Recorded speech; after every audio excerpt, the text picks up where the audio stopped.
Welcome back, connoisseurs, to the Cognac Corner, recorded in historic Soulard, Missouri. Go follow AFM and Cognac Corner on YouTube, Facebook, Instagram, and Twitter at Cognac Corner and at Always Forward Media. This is extraordinary conversation with ordinary people about love, sex, relationships, all fueled by cognac. But today we're going to do something a little bit different. Today we're going to talk to an author about his book. And the author name is Marklyn T. Johnson. Round of applause, Marklyn T. Johnson. Round of applause, but I will say it's okay that you messed up the name. Everybody kills the name. It happens. Damn it, I practiced and still fucked it up. And today we're talking about his book, Facebook, the good. Oh shit! Wait. Facebook Conversations, the good, the funny, the ugly is the name of the book. Mr. Johnson, nice you come to Cognac Corner. Thank you for being here, good sir. Hey, man, I appreciate the opportunity. It's always love when someone wants to take the time to talk about the book. Any promotion is good promotion. Hey, man, we got to help each other, man. We get further together, we ever get apart. Amen to that. Amen to that, bro. Together is always the goal. So I read some of the book. I got into it, and it really grabbed me. How far in did you get? How far in did you get? I got to the conversations with the, I guess maybe the first 10 to 20 pages, like the woman, the 46-year-old, and this back and forth he was having. I was like, for me, this is my personal take with the Facebook thing. Like, I guess people understand, like, it's not real. Like, I understand, I guess because I always look behind the curtain, and I like to know the people that created this, what kind of people they are, what kind of character they showed based on what we have available information in, understanding what Mark Zuckerberg's goal was and why he created it, and what he did to obtain it, sort of shows you what you will never get from that platform. So, you know what I'm saying? For me, I had plans of getting off of Facebook because I knew how much of a hindrance it was to my success until it became a media marketing tool. So now I use it as a place to share information, not a place to connect with people. So I know it's no longer an option. Well, when it came out, they thought of it as a way just to unite people, bring people together. Right. Long lost cousins, uncles, long lost family members, long lost high school friends, long lost elementary school, people that you lost contact with, but you still wondered who they were. Mm-hmm. As time went on, you noticed that people really weren't really talking about anything. They was talking about fluff. Mm-hmm. And I knew from the day one, I'm like, something clicked, and I'm like, I'm just going to share my real thoughts. You know what I'm saying? I've always been a nut. I've always known that people didn't like my honest truth. And my honest, it's funny when I say honest truth is different to different people because we experience this world differently. And that's what people keep forgetting. Everybody thinks their reality is the only reality. Now, the difference is those people who perceive themselves to be in power or to be smarter think their reality is the only reality, and everybody else's reality is a makeshift reality of theirs. Mm-hmm. That being the case, we all know, and I understand what I'm saying. Nobody gets more offended than when a Black man speaks about his reality.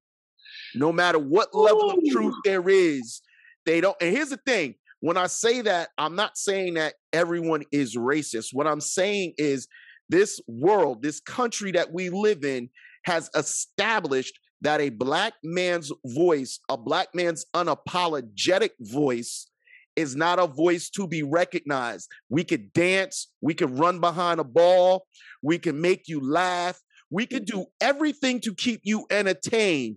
But when we pull off the entertainment and we start speaking our truth for how we experience this country, the way we walk in this country, the way we talk in this country, they're not ready for it. And instead, they find offense because the offense is that you're a Black man and you dare to tell the truth. And especially if they gave you a pass. If they gave you a pass like, oh, he's not one of them. He's not one of us. We let you in. You had an opinion that's go against what we let you in for? Exactly. They're more offended when your opinion goes against what they perceive as their reality. Because, listen, we let you break bread with us. Mm-hmm. We let you date our daughters. Well, we wasn't cool with it, but at least we wasn't trying to hang you for dating our daughters, you know? Yeah. And the thing is, what I noticed was as I started sharing truth, at first I was pissing liberal people off. If you see the first chapter, you know, ain't no such every man loves a woman with curves unless he's gay. Then he wants a stick figure with boobs. Yeah. Right? Only a gay man wants a small boy, a 12-year-old boy with boobs to hide the fact that he's gay. You know what I'm saying? Oh, let's put some big ass triple D boobs on a 12-year-old's body with no shape. You know what I'm saying? And what's the difference? The boobs. That's it. Yeah, I'm like, that's what you into, sir? That's not even real. That's not exactly. So if you see in the first chapter, only thing I said was a tongue-in-cheek comment. All of a sudden, I have no education. Yeah. All of a sudden, I don't know who I am. I have no respect for people. I'm a piece of shit. Blah blah blah blah blah blah blah blah. Like all this craziness because I dared to share an opinion that was not popular. Yeah. And none of them could attack the opinion. They came after me. Yes. Now that was when I was living in Minnesota, and that was the liberals coming at me. Yeah. And then Obama was elected. The good old moderate, huh? Yes. Mr. On the fence. The worst kind of have. Then Obama was elected. And then I saw some of my friends I went to school with, that I break bread with, that I grab a beer with. My friends that I would sit there and say, hey, how you doing? How's the kids? Oh, Obama's a piece of shit. Oh, I guess he's good. He's one of the good ones. What the fuck does that mean? Exactly. We're not monolithic because y'all definitely y'all definitely like to break down. When we do something, we did something. When they did something, it's just him by himself. It don't reflect on all of us. Just set the tone for that narrative. Like news is a business. The Cronkies, that shit's over with. Like 5 channels is not it. When you see all these conglomerates, Disney, GM buying up papers, why does Amazon own a newspaper? I need to control my dirt and get away with somebody else's. Focus on their dirt, not my dirt. I'm gonna tell you an interesting story I had today. I walked in because I call myself a comic because I love doing comedy. And a lady that owns a Mike's Subway shop, Mike's Jersey Mike's. She earns Jersey Mike's. She asked me automatically. She goes, "Let me ask you what happened with the whole Will Smith." This conversation progressed into talking about racism and stuff like that. And she goes, I'm 70 years old and I'm really disappointed that we're still discussing race. And she didn't say it meaning Black people are discussing race, like in a bad way. She said it meaning it's odd that at her age, it's 70 years old and racism is still so prevalent in our lives every day. And I said to her, and I go, first of all, thank you for acknowledging it. But second of all, that's the problem. You're able to acknowledge it. And there are too many people that when Donald Trump was elected and he acted like an asshole about race, they thought that, well, since I think this way and Donald Trump is saying it, it must be true. And I recall some girl telling me, because I call my stuff real talk, she goes, you wouldn't know real talk if you hit it. And it was like, you obviously don't understand the theory of what real talk is. Real talk is whatever the hell I make it according to my lifestyle. Yeah. If I go out, okay, so real talk to a porn star is different to real talk for a nun. And they're both real talk. Yeah.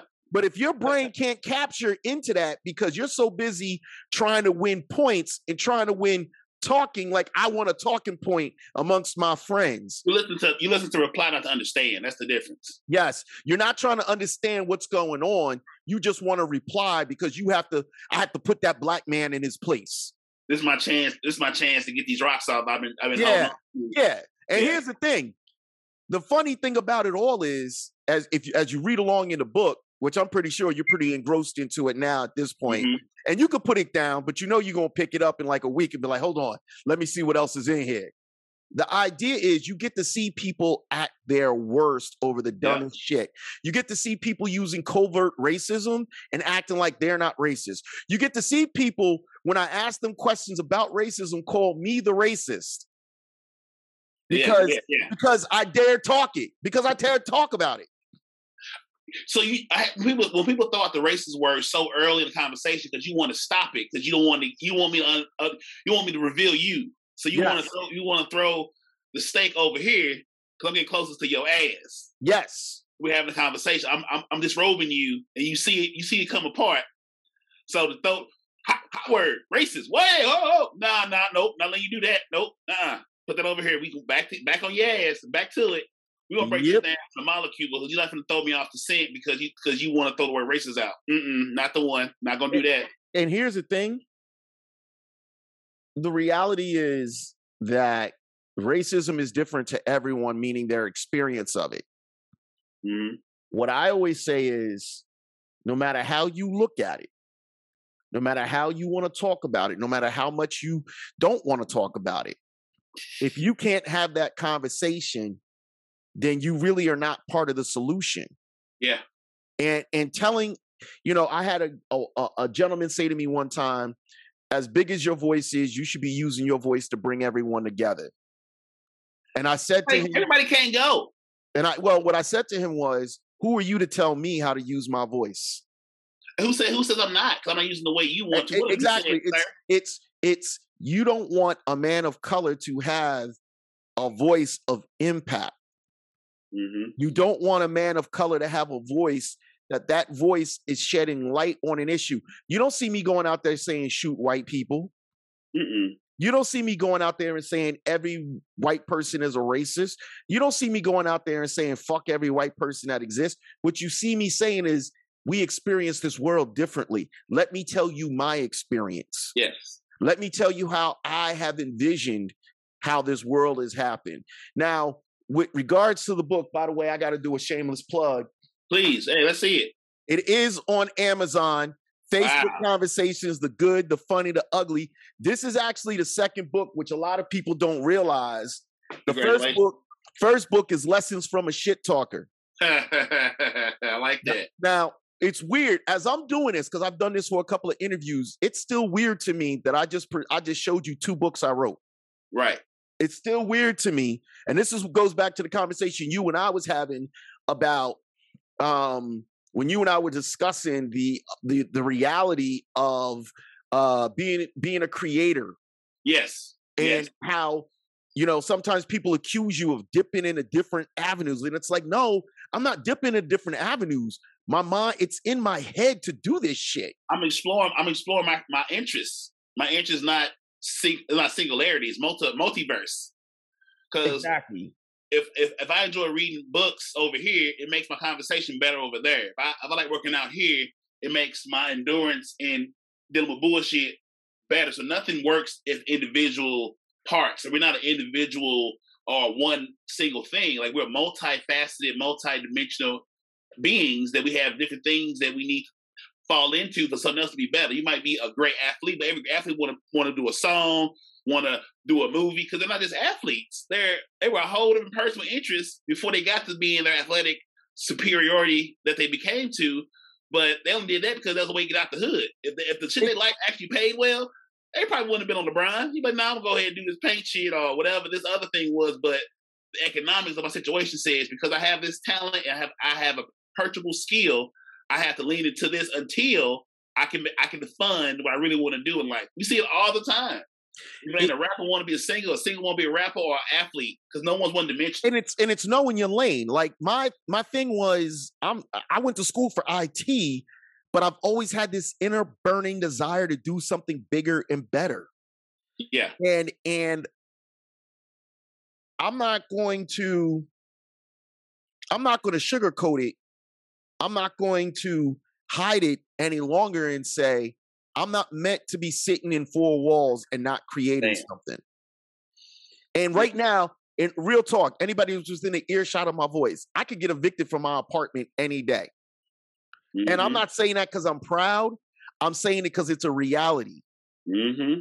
And I'm sitting here applying for jobs, and everyone's like, well, suck it up and go back and just do an IT job. Why? Because an IT job sucks the life out of me. I've got to work 10-hour days. And then people say, well, you got to be willing to sacrifice. No, because now I'm sleeping. I'm so tired that now I got to go to sleep to wake up to do it again. And then I'm not able to do the creativity stuff. And like, well, you got to find time.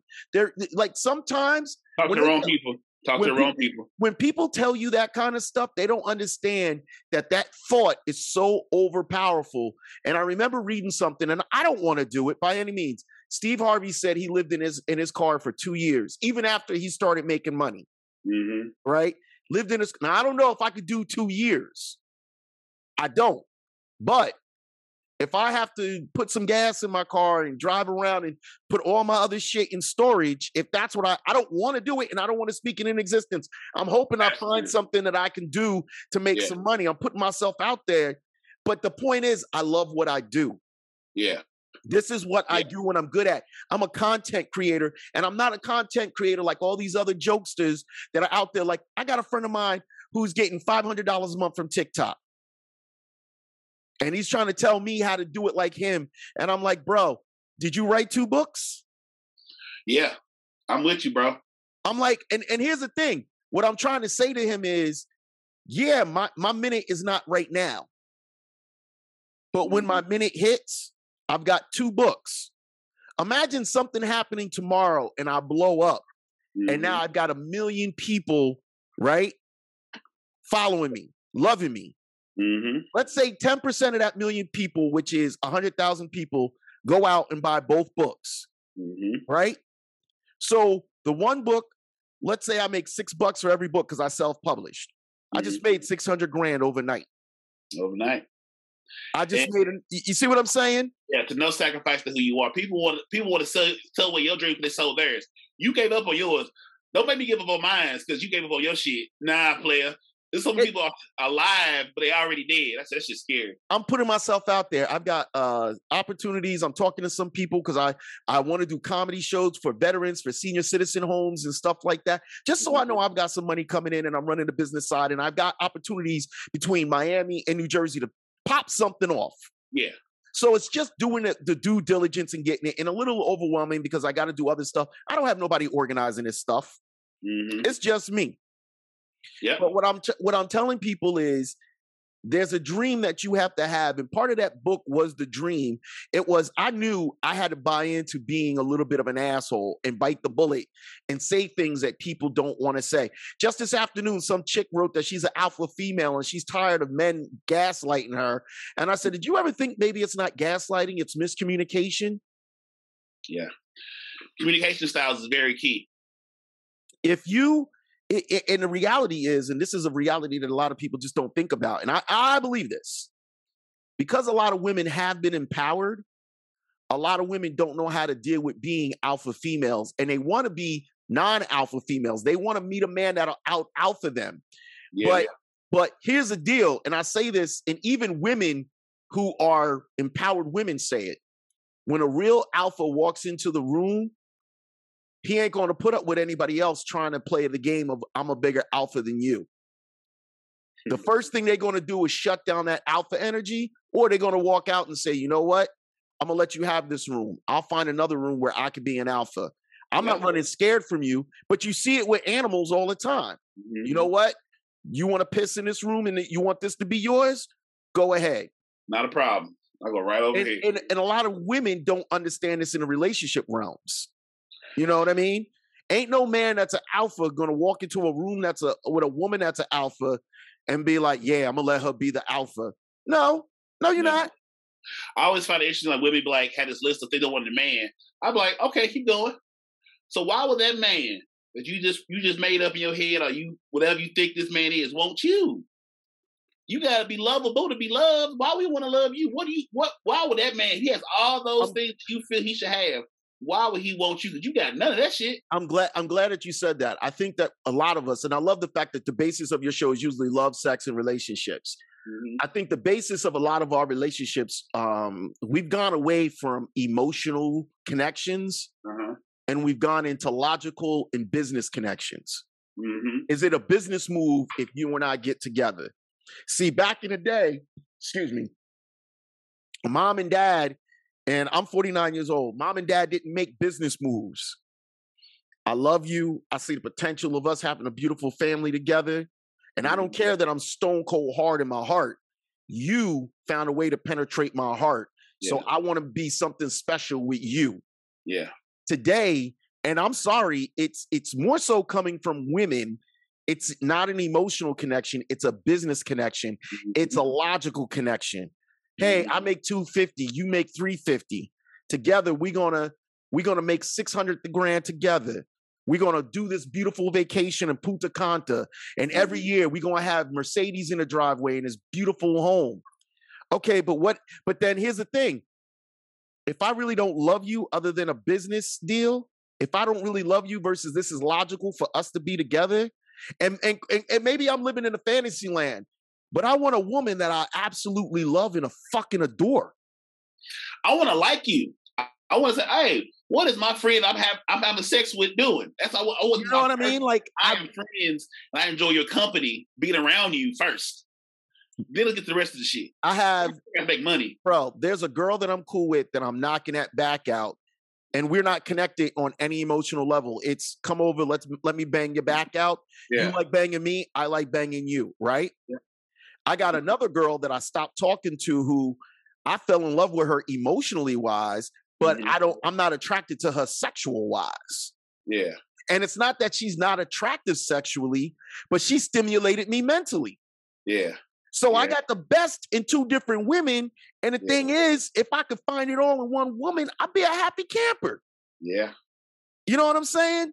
Yeah. And it's wild. And I talk about it in the book. It's, who uses the word love first? What's the different definitions of love? Like men and women, like when you talk about relationships and we get into it, and this is the thing about, I tell people, sit back and open up and really on your page. If you have more than 1,000 people on your page, I have 4,900 on one, 4,800 on another, 4,200 on another, right? Talk to, put a post up and say, what does love mean to you? Go to your local town page and type in, what does love mean to you? People can put words all the time. This is what love is. But you know what you don't really see anymore? You don't see emotional connection. I want a woman that like the emotional girl that I'm telling you that I'm kind of connected to her emotionally. She drives a blue Porsche, baby blue Porsche, right? I go to the mall. We stopped talking for a month and a half. I go to the mall. There's a baby blue Porsche on the fucking wall out of nowhere, right?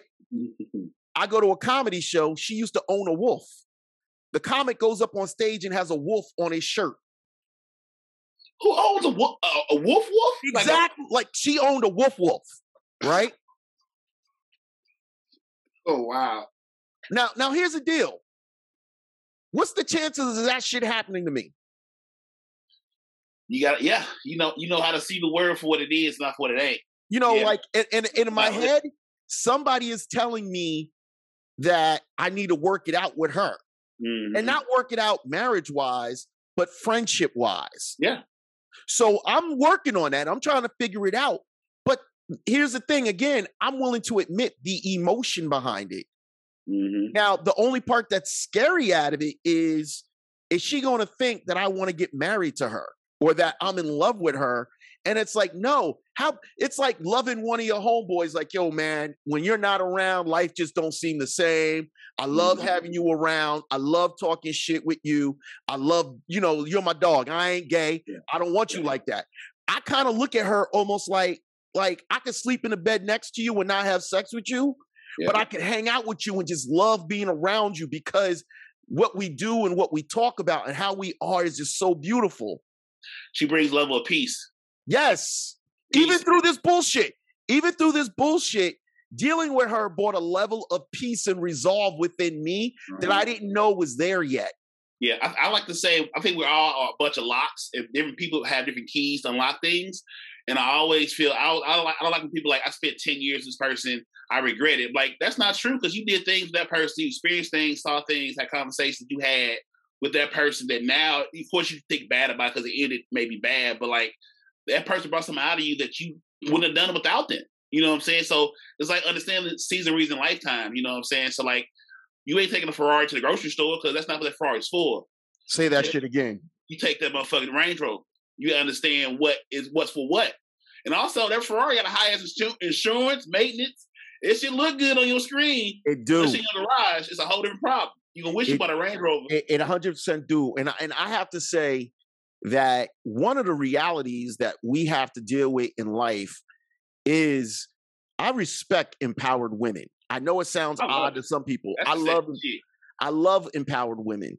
The problem is that empowered women, a lot of them have layers of trauma that they have not dealt with. They got them to the empowerment. They not empowerment because they're not that powerful they want to. They had to be. Every man that's done it, every man that has done them dirty, every man that's treated them like shit, they stack that trauma on top of the next trauma, on top of the next trauma. And sometimes they learn how to deal with life like that. Right? And now that they've learned how to deal with that trauma, they don't know how to let it go. And they're putting that trauma on any man that they're dealing with. You know, the one thing I hate about women is if you say anything negative, oh, you a woman hater. No. How about I'm speaking the truth? Don't bleed on me. I didn't cut you. Don't bleed on me. I didn't cut you, fam. I didn't. But I'm going to respond to how you cut me. Yeah. I was fine. I got here. Wait a minute. Why am I bleeding? I ain't done shit but show up. I'm here to do a job. I'm not here to fight with you. Man, and then like, if my car broke down, I'm not asking the plumber how to fix it. I'm going to go to a certified technician. Women love to go to other broken-ass women to ask about why this man did some shit. You ask the bitch ain't got nobody? I think the worst is some people go to therapists that don't really push them and force them to. Yeah. And what I've discovered also, a lot of therapists are like, I can't help you any more than you want to be helped. And people will stay with like, no, I need to stay with this therapist. And it's like, basically what they're saying is you're too broke for them to fix. So you need to find someone that can help you with your shit. Yeah.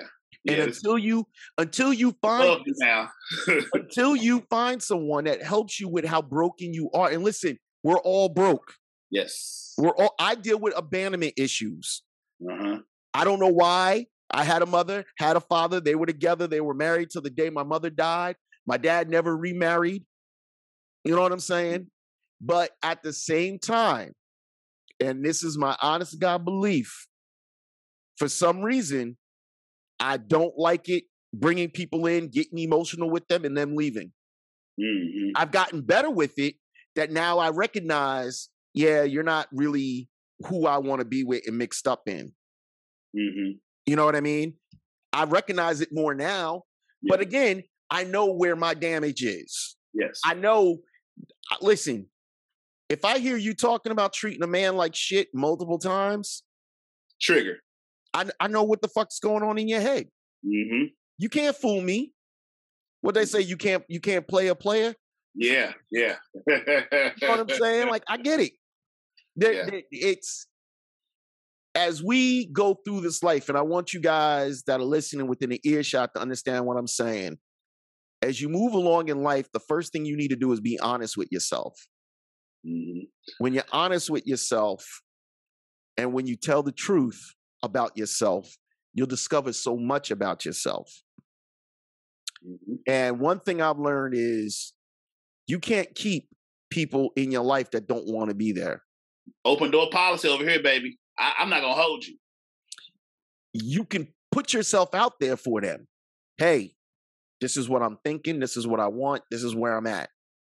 And you can pray to God that they'll stick around.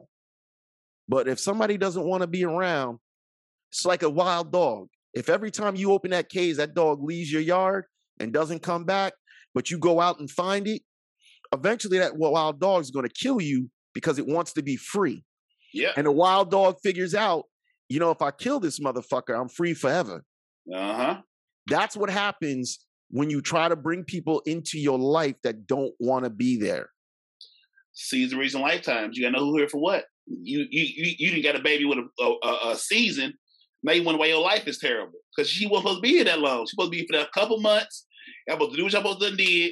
You move on. Now you knocked her up. Now you wonder why you got going through hell and high water. The better you know yourself, the better you can navigate the world you live in because the world's forever changing. But if you know how to impact or navigate your own emotions and ego and handle what's in front of you and stay calm and collected and know like, hey, one day I'm going to have emotional blah, blah, blah. Let me build parameters or programs to handle this emotion. It's like a wild horse. A wild horse is amazing on the open field, but you want to make it powerful as a war horse. You got to put on some blinders and make it give it some focus.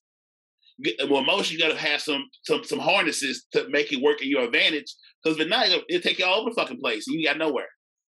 But people don't take the time to, like you say, heal those emotional wounds.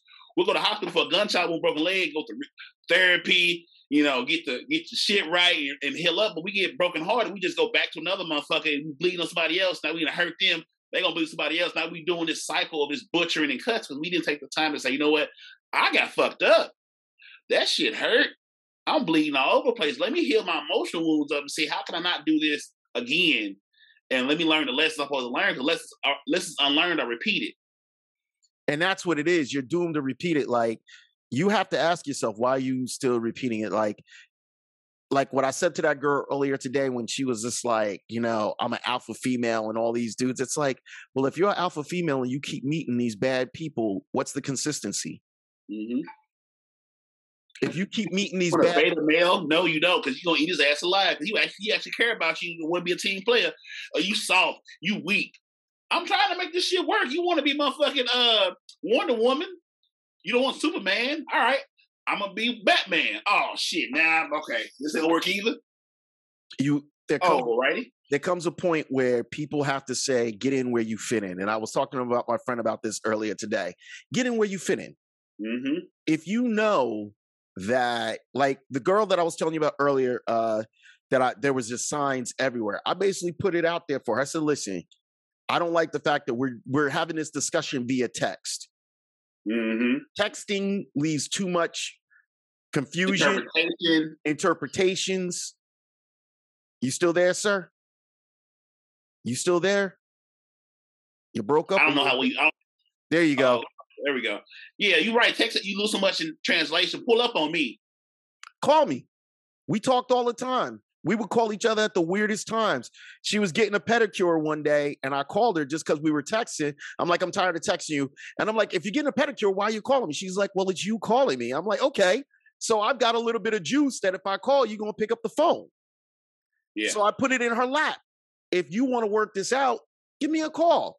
But the reason why I'm not going to make the move and make the phone call is I've always put it in your hands. You didn't realize it because I'm smarter than you. Yeah. You didn't realize I had given you I'll only respond when you respond. Mm-hmm. Like when you reach out, I'll reach out. You don't reach out, I ain't reaching out. She never realized that. Yeah. Life is, so I hate women feel like you're supposed to chase them. This is a game of golf. No, this is a game of tennis. We go back and forth. I'm not playing golf. Yeah. I'm playing tennis. So if I serve it, it'll come back. I guess the game over then. Yo, serve. I like good morning text and shit. I like the same shit you like. I like it too. Why would you assume I don't? It's a back and forth. Teamwork. Pick and roll, my guy. Pick and roll. There's always a way that I think a lot of people refuse to look at the reality that's around them. And the reality is a lot of people don't take the time or the effort to think about how someone is going to perceive what they're doing. Mm-hmm. And the reason why I said I'll be the asshole and be the crazy guy that says whatever he wants in my book, the Shameless Plug book again. Wow, there we go. Facebook conversation. The good, the funny, the ugly. The reason why is because you get to see exactly how people are. Mm-hmm. Be your authentic self. Stay consistent on your authentic self because that's how you're going to figure out how people are in your life. That's how you're going to figure out how people are and what they do and where they fit in. And people can tell you whatever they want. But if you're the same way every time, when you read my book and you see that I'm consistent in all my replies, consistent in my mannerisms, and sometimes you could tell I'm a little annoyed, but you could see I'm the consistency. You realize I'm only being honest with people, and people just can't take honest. Everybody says they want somebody honest. No, they won't. No, they don't. Yeah, everybody want a big old house, and the motherfucking electric bill come in. Like, oh shit, yeah, that pool costs money to maintain. Yeah, how you? Yeah, Now what? You got it. And they don't want to admit it. They don't want to admit it by any means. It's always an excuse, always a reason why not, always a reason why we got to look at things from a different way. I honestly live a life of being open, being honest, and just being able to work with people and figure things out in the long run. No one is perfect. No one is ever going to do the right thing. No one's ever going to say everything. No one's ever going to say things in a way that's always going to make you feel comfortable. You have to remain honest and true to yourself to give yourself the feeling of, I'm doing right by this person. Yeah. Can you stand on what you stand on it? Good, bad, or ugly? Can you stand on your decision? That's it. That's good, it. Bad, or ugly? Can you stand on your decision? People are like, well, I didn't. No. Can you stand? If you can't stand on it, why you do it? Tell me why you did that. I don't know. Why'd you do it then? I don't know. Okay, we're done. You can't explain what you're doing and why you're doing it. You gotta have some kind of reverence, some kind of understanding how you got here. And the reality is, as long as you're healthy, we all want to fuck. If you're healthy, we all want to fuck. The problem is, as you get older, the reckless sex is no longer fulfilling unless that person just turns you the fuck on. Yeah. I just had a butterface that literally just turned me on. There was something hot about, and the sex was phenomenal. I find confidence turns me on. Like, if you're confident in you, we can figure something out. The only issue I had between her and I was I wasn't trying to kiss her.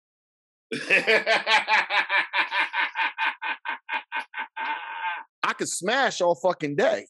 Let me take this edible. Yes. Let me take this edible. I'm high as fuck. Yes. You get some good dome. Yes. I'll eat some good pussy. Yes. I will bend you over and I will knock you out the fucking park. And she loved it. Her problem, she wanted a man to kiss on her. She wants a man, and I'm like, you know what? I don't look at your face and you're not kissable. Yeah, you got it. If I can't look at you and desire to kiss you, I don't want you. Not like that.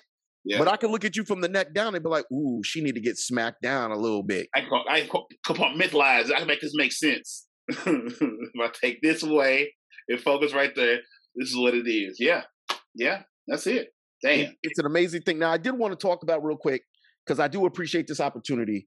A lot of people don't understand what the first book is about. It's 90 pages. Yes, let us know. Lessons from a Shit Talker. The first book is basically about following your dreams. What did you have to do to follow your dreams? What did you have to do to become bigger and better than you are? And listen, everyone's going to write a book. Everyone is going to write a book about what it was like for me to do this, and look how successful I am now. Look at Kevin Hart. Yeah. I couldn't make this up. You can't believe it. But that's about him making it. My book isn't about making it. It's about taking the chance on yourself to believe in yourself, to become something bigger than yourself. I'm going to say that again. It's about taking a chance on yourself to believe in yourself, to make something of yourself. The problem is everybody thinks if I do this and I'm not the best at it, then it's not worth it. Wrong. I do comedy, but you know what? I'm a rock star host. I'm such a good host on this level of comedy that my friends started asking me, why am I not doing headlining yet? They were like, yo, I'm more intrigued by you. And I had guys that were killing it on stage. These people are getting paid thousands of dollars in some arenas, or not arenas, but like bigger venues. Yeah. And my friends are like, yo, you're more intriguing than they are. I love your personality. You know what I'm saying? And that's cool. I've done it. I'll get there. I'll do it. Yeah. The point is, you've got to believe in yourself. All the skills. One of the problems I say I have probably finding a job is I'm a high ticket item. Yeah, I know my worth. And what I mean by that is, it's not that I'm telling you, well, I got 8 degrees and all this kind of shit. No. I can edit video. I can edit audio functionally. Mm-hmm. I could do a live stream functionally and make it look clean. Mm-hmm. I could produce the hell out of I just put together a trailer for a movie, a documentary that I was thinking about doing. Functionally, sent it to a handful of people. One of the guys I sent it to does professional video making, and he literally said to me, "Yo, your shit is hot." Yeah. So now I got to figure out how to get funding behind it so that I can do some shit. But the point is, when you know you're a high ticket guy, and the thing is, people know it. Mm-hmm. Some companies won't hire you because they're like, yo, this dude's probably worth $10 million. Yeah. If it all came together. So what's this little $60,000 a year job going to do? Because the minute somebody offers him his value, he going to get the fuck out of here. Right back where we started. Yeah. So why should we hire him when we know he'll probably be gone in a year? Uh-huh. And they have egos in hiring too. They're like, oh shit, this motherfucker come and take my goddamn job. He way more qualified than I am. Yep. I'm gonna do the hiring. Yeah. 100%. So first of all, I appreciate you giving me this time to talk. I'm gonna have you on one of my programs because I've got multiple podcasts blowing up, bro. Like, and I don't even mean blowing up just they out there. Like I do a thing called, I told you I do Sunday Coffee, right? Yeah. I do that. Did I send you a link for it? No. I'll send you a link. This link that I just did this week, the show we did this week was actually pretty decent. I'm all over doing that. I got a new one that we called Self-Help for Assholes. I got that popping. I'm actually going to start offering, like I told you, going to people's homes and say, listen, I bring the audio, I bring the cameras, I will come to your home, I'll light you up, and I'll do it for $150. Now, a lot of people are going to say that's expensive, but imagine if, let's say you're a business and you want to start a podcast around your business, right? Mm-hmm. Well, check it out. If it's professionally done, don't you think you're going to make some money off of it? Yeah. You got a marketing budget, you're a business. You know what I mean? 150. Okay, let's say we do it 2 times a month. If you know that you are dedicated to doing it, the problem is people don't, I did it once, I didn't get the results. That's because you got to do it, or you got to do it every week consistently. Like every week I go live. That's what I do. Mm-hmm. You know what you get every Wednesday? Cognac Corner's coming out. Bye. You gonna get it. People got bad or different. You're gonna get a version of it. Ain't that the truth? Yeah, man. Consistency wins every time, man. Consistency wins, and it separates the woulda couldas from I got it done. But what's the temperature up there in Boston? We in St. Louis. You in St. Louis? I'm in St. Louis. So why your name look like it says Boston in here? My last name is Boston. My first name is Marcus. My last name is Boston. Bro, I seriously thought you was up in Boston because I saw Boston. I'm like, oh, he named himself after, because my grandfather's last name is Boston. My screen name is the town that I live in, and I did that on purpose to fuck with people. Oh, see, you way more advanced than I am. I ain't that creative. So you in St. Louis? I'm out St. Louis, baby. Yeah, I'm 314 St. Louis all day. And how long you been out there?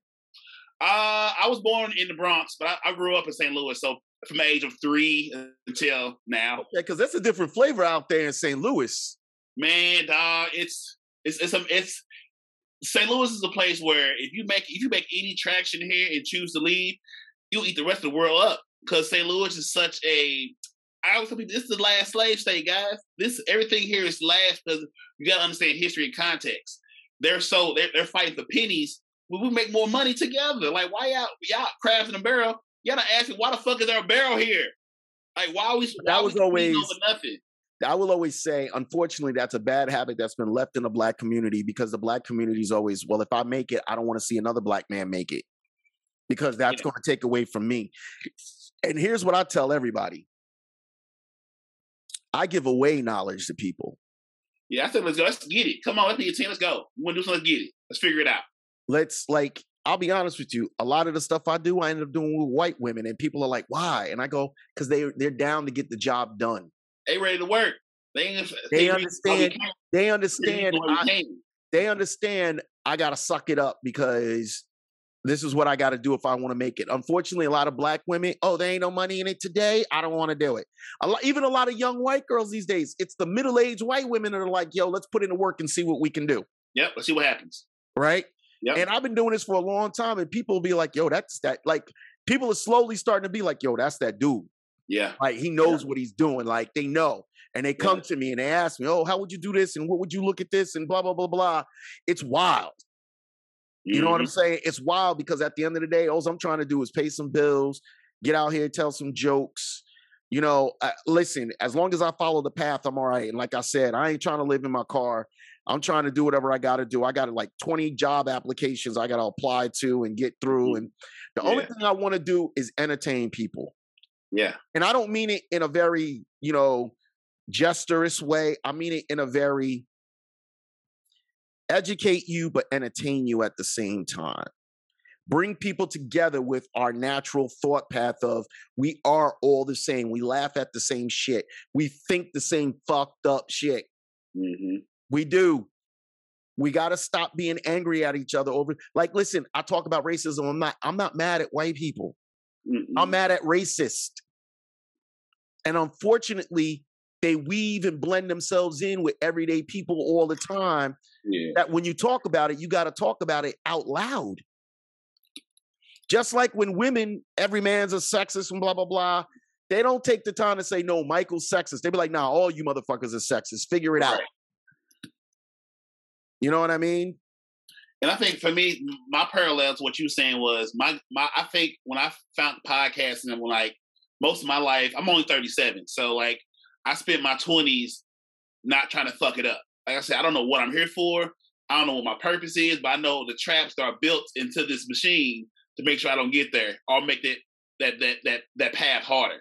So let me stay out the bullshit. And then when I found podcasting, I was like, okay, this is what I'm here for. And that has been the catalyst or the vessel for other things that I've been doing. It's like, this is my way to bring people together. Because I think everyone goes to be, you want to aspire to inspire before you expire. You know what I'm saying? So like, that's sort of how I live my life. I aspire to inspire before I expire because this life is for me to give to somebody else. My life ain't about me. It's for what I can do for others. And that's it. Say that. Aspire to inspire before you expire, man. I tell people this all the time and they think I'm crazy. And I honestly believe this, right? When I'm gone, I'll have so much content that's out there on the internet. Mm-hmm. Somebody's going to Google my name one day and be like, holy shit. Mm-hmm. Because the stuff your website will expire as long as you stop paying for it. Yeah. Yes. Right? Yeah. But your Google, your YouTubes, all that content slowly just stays there. Yep. Someone one day trickles and types in something and be like, where the fuck is this coming from? Yep. And they discover it. And it's a talent. They're like, I never knew this shit existed. Think about it when you Google the weird shit that comes up. Think about it. Right now, people are going to live in infamy because they just put their stuff out there and let people figure it out for themselves. Yeah. I mean, one person to find it interesting and do a whole whatever on it. Now you back out here. Like, who is this person? Oh, shit, you got a whole lot of shit. That's all it needs, one. I need one person. That's all I need. And once I figure that out, I'm good. Yes, sir. Absolutely. That's it, man. Listen, I actually got to run. I hate to do this to you. Okay, before you go, where can we find your books? My books are on Amazon.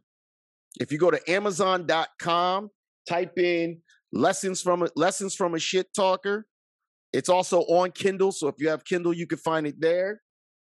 You can also go and type in Facebook Conversations, the good, the funny, the ugly. You will find it there. Now, here's the thing.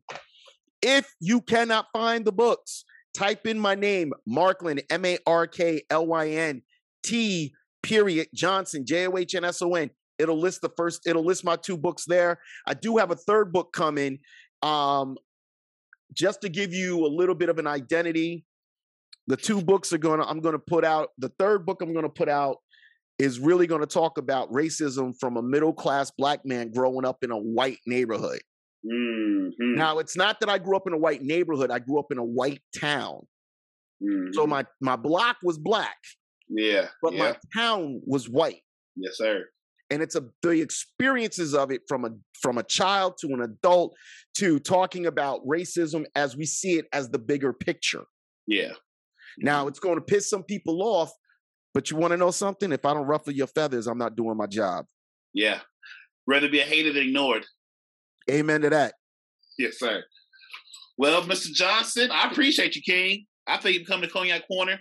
I love this conversation. Thank you for the time. And what's your socials? We get up out of here. What's the what? Your social. They can find you with social media stuff. Mr. Direct. You know what? If you want to find me on my stuff, find me on Mr. Direct. MisterDirect. One word. Don't do Mr. Period Direct. Don't do Mr. Space Direct. It's MisterDirect. Mr. Direct. Wow. We out here, y'all. Like I say, love yourself, love each other, and love is all we got.